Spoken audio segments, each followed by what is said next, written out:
Welcome back to Red and Gold Zone. I'm Erin Wilson, joined with Alan Stiles, host of 95.7 The Game. Thank you for coming. Of course. Yes, so let's talk about this divisional matchup that's headed our way with the 49ers and the Cowboys, of course, here at Levi's Stadium. Now, let's just kind of start here. The 49ers are, like I said, up against the Cowboys, who are a pretty tough team this season. Yeah. What are some of the weaknesses that maybe we saw in the wild card week that they have to overcome to be successful in this matchup? Yeah, well, I think a big thing has been the secondary with the 49ers. Everybody knows what they do, that front seven, Nick Bosa, Eric Armstead, all these guys. But if you are able to not get sacked, that secondary, they've been a little loosey-goosey the last couple of games. I know they had a good game, not too long ago, Diamonor Lenore coming up with that interception, but that has been an area. We saw DK Metcalf do some things, and CeeDee Lamb is a really good receiver as well. So if they're able to lock down that secondary, I think they'll be all right. But ultimately, you got to have Dak Prescott not get sacked. That's number one. But number two, if he doesn't, he could have some opportunities. So I know D'Amico Ryans and that defense is going to be looking to lock down this weekend. And I'm glad you brought up Dak Prescott, because let's kind of shift to talk about the quarterbacks. Obviously, you have Purdy on one side. He's a rookie. And then you have Dak Prescott, who's been to this round in the playoffs before, but he's never won. So if he comes out playing like he played against Tampa, how important is it for Purdy to not do what he did in the first round in wild card week, where he kind of came out slow? How important is it for him to, jump out early and often and make plays so that the 49ers don't have to play from behind like they did in the wild card week? Yeah, I think it's a really good point, because ultimately when you look at who the Cowboys played in the first round and who the Niners played in the first round, a couple of years ago before this new playoff setup, they wouldn't have even been in the playoffs. So both of these teams played lesser teams. So Brock Purdy, we did a segment on 95.7 The Game. Was it butterflies or did you just get beat? And we think that Brock Purdy, to start off the playoffs, he just had some butterflies. And I think the most positive thing moving forward is that going into that second half, he got rid of those butterflies. So I think going into this next round, he's not going to have them as much. I don't think we'll see him again until possibly the Super Bowl. Now, you got to get past the Cowboys, and how you do that, it is by starting off fast. You know that Kyle Shanahan's going to try to make things easy for him, a lot of quick passes, things like that,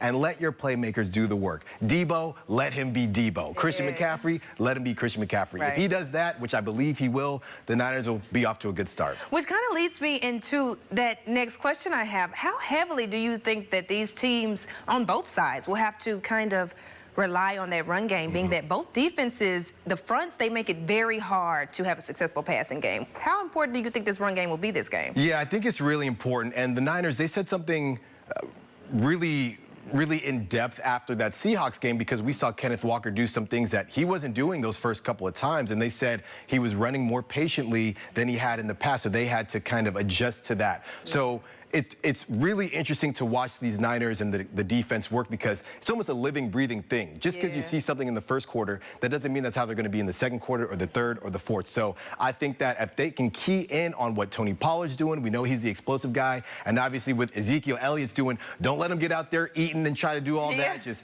lock him up from the beginning, and I think if they can do that, we know what Christian McCaffrey can do on the other side, and Elijah Mitchell. So I think it is going to be a battle of the trenches, but the Niners so far, they've been pretty good against their opponents. Yeah, and speaking of that 1-2 punch for the Cowboys, they have another punch on the other side of the ball. Of course, there's Micah Parsons, who had a pretty nice game against Tampa. Do you think the offensive line for the 49ers will be able to kind of keep Parsons off of Purdy, or do you think that will be a problem for Purdy? Well, I think Purdy can keep Parsons off of Purdy because of his elusiveness, the way I say he likes to moonwalk in the pocket, and he gets away. He's very slippery. So when he does things like that, it makes life for the offensive line better, and it makes life for the wide receivers better, because that gives them more time to make more cuts, and it makes the defense have to defend them more. So I think, obviously, we want to see that offensive line keep Brock Purdy as clean as possible. But what we've seen is that even when they don't, he's found a way to get out of it, and that's just one of those things, you either got it or you don't. And so far, Brock Purdy has looked like he's had it. He does look like he has it. So let's talk about one thing else that we know people here want to see, and that's a 49ers win.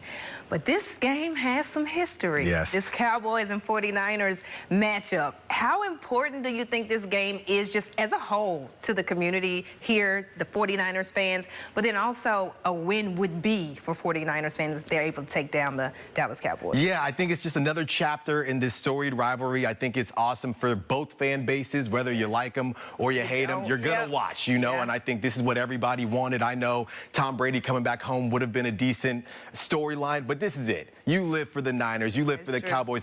This basically has decided a lot of young fans' childhoods, right? They've seen wins, they've seen losses, they've had good memories, bad memories, and don't worry, if any Cowboys fans happen to be watching right now, we saw the video, we want the Niners, or we want Niners, whatever they were saying, so they're looking to try to do some things, and I think the Niner fans feel the exact same way. It's good for the game, and it's going to be a heck of a game. Yeah, I tend to be a fan of teams that love to talk. Yes. Maybe that's why I'm a journalist. But thank you so much, Alan, for coming to join us for Red and Gold Zone.